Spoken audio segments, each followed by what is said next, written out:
WLNS is here for you with 6 News at 11. A man accused of videotaping his friend having sex with an underage girl wins his appeal but loses the case. It's our top story at 11. Thanks for joining us. I'm Rachel Ramsey. Sherry and Siobhan are off for the holiday. This case all stems from something that happened in Lansing almost exactly 4 years ago. Court records say that this man, Joshua Fly, went to a friend's house and found the friend having sex. The friend then asked Fly to record them on his phone, which he did. Turns out the girl was underage. The friend who had sex with the minor pled guilty to the crime and would not testify against Fly. But prosecutors used a statement made at his sentencing to make their case. Fly was convicted and then he appealed, saying the statement should not have been used. The appeals court agreed, but in a ruling issued yesterday, they said Fly would have been convicted anyway, so they let the verdict and sentence stand. Former TV host Charlie Rose is settling a sexual harassment lawsuit brought by 3 women after he was fired by CBS News in 2017. The trial was scheduled to start on Monday. The women first accused Rose of predatory behavior and repeated harassment. In the settlement, they now say his actions could be open to interpretation. The 82-year-old Rose has apologized for his behavior but did not comment after the settlement was announced. A Clinton County man is dead after state police troopers say he crashed his car late last night. It happened in Eaton County near the intersection of Packard Highway and Hartel Road. Troopers say just before midnight, they got a 911 call about a body in the middle of the highway. They arrived to find a 40-year-old man from Eagle there. They say he died after he lost control of his 2017 Buick Enclave, ran off the road, hit an embankment, and flipped over. He was thrown from the car and pronounced dead at the scene. Police say alcohol appears to be a factor in that crash. Well, one of the busiest travel days of the year was interrupted on Tuesday. Investigators are looking into how a woman managed to sneak through multiple security checkpoints and board a flight from New York City to Paris. Lilia Luciano has the details. It's not what holiday travelers usually want to hear from their pilot. They talked to the captain. We're just waiting for the police to come on board. French police took a woman into custody after she allegedly evaded several layers of security and boarded Delta Flight 264 from New York's JFK to Charles de Gaulle Airport in Paris, even though she did not have a boarding pass. TSA says the woman bypassed the identity verification station at the TSA checkpoint. She then went through the body scanner. Her items that were carry-on were x-rayed, and she managed to go through the security check at the gate in order to get on the plane. Passenger Rob Jackson, who shot this video, says he noticed the flight attendants behaving oddly as they descended into Paris. I heard them saying, like, we have a passenger who we think was hiding in the lavatory during takeoff. She does not have a seat. She did not have a boarding pass. And, basically she's a stowaway. Delta issued a statement saying, "Nothing is of greater importance than matters of safety and security. That's why Delta is conducting an exhaustive investigation." Government stats show over a 12-month period, only 80 people bypassed the travel document podium at TSA checkpoints. Most were stopped and arrested. The TSA says the stowaway did not have weapons or any other forbidden items on board. Lilia Luciano, CBS News, New York. In East Lansing today, Michigan State University hosted the annual Homiesgiving Unity Dinner to provide a Thanksgiving meal to any MSU students who couldn't make it home for the holiday. Visitors got to pick from quite the spread, including the traditional entrees and sides, along with vegan, halal, and kosher options, so as many people as possible could enjoy. The initiative was started by MSU students more than 20 years ago, and the first dinner had less than 20 people. Organizers told 6 News that last year they served 1,000 people and expected to serve even more today. It's about fellowship, it's about unity, it's about sitting down to someone you don't know, forming a connection.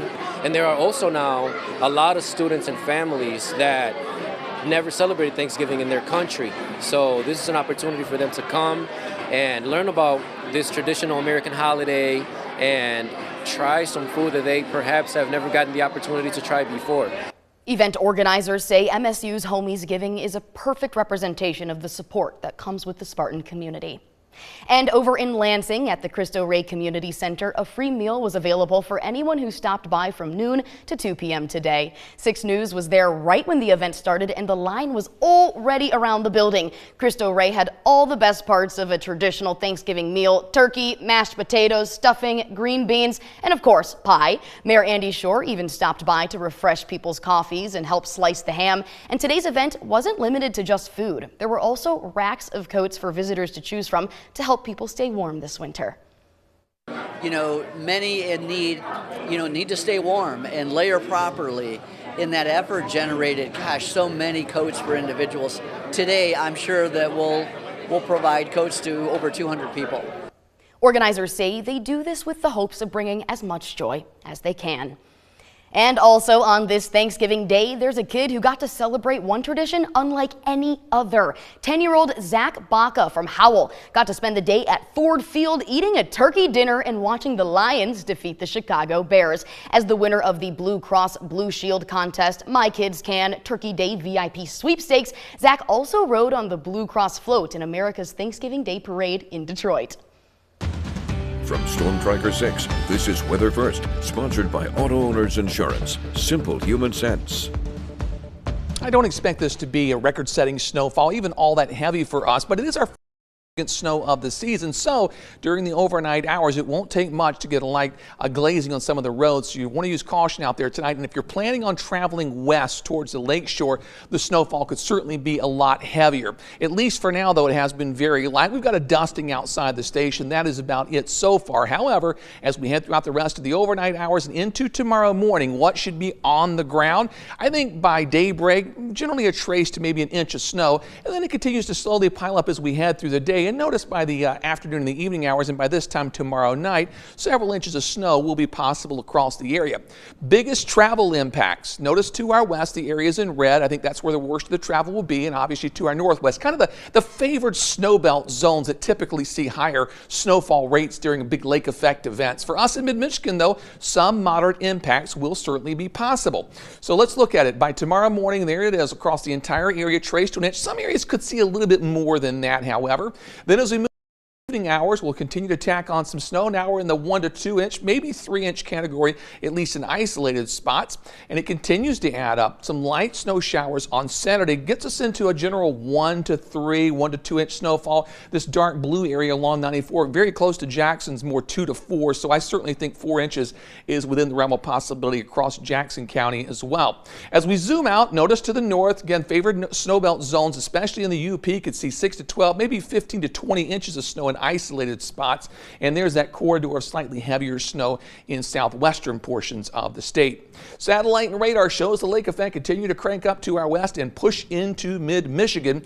Precision cast through the morning hours, some bands of slightly heavier snow. Now, where this band sets up tomorrow morning, when you're driving through that, reduced visibility and some very slippery travel, and you head a little north and you run right out of the snow. So as this snow belt kind of moves back and forth tomorrow, we'll get some intermittent snow showers.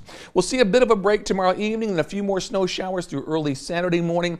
Saturday overall, I think we'll see less coverage and intensity, but still a few flurries and light snow showers will be possible, keeping roadways a little bit slippery because it's going to remain below freezing all weekend. Temperature-wise on the McLaren cam, looking over towards downtown Lansing, visibility is a bit reduced. We're at 31 degrees, so now we're below freezing, so that's going to create some problems. In Grand Ledge, current conditions also beginning to cool off. Now we're down to 30 degrees. That is our low for the day. Wind gusts today 15. Those wind gusts tomorrow will be higher, so wind chills will be in the teens and 20s pretty much all day long.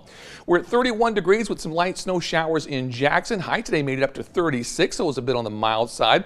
Roadways in good shape in Hillsdale currently. Temperature down to 30 degrees, however, so anything that falls will have no problem sticking. Other numbers around mid-Michigan, St. John's at 31 degrees, so also one of the warmer numbers at 32, but everyone at or below the freezing mark. And we're going to drop back into the mid-20s tonight with more scattered snow showers, and there could be some, I guess, enhanced rates under some of those heavier bands, so watch out for that tonight. And then again for tomorrow, temperature near 29 at noon, 30 the high temperature by 4 o'clock, so it's going to be cold.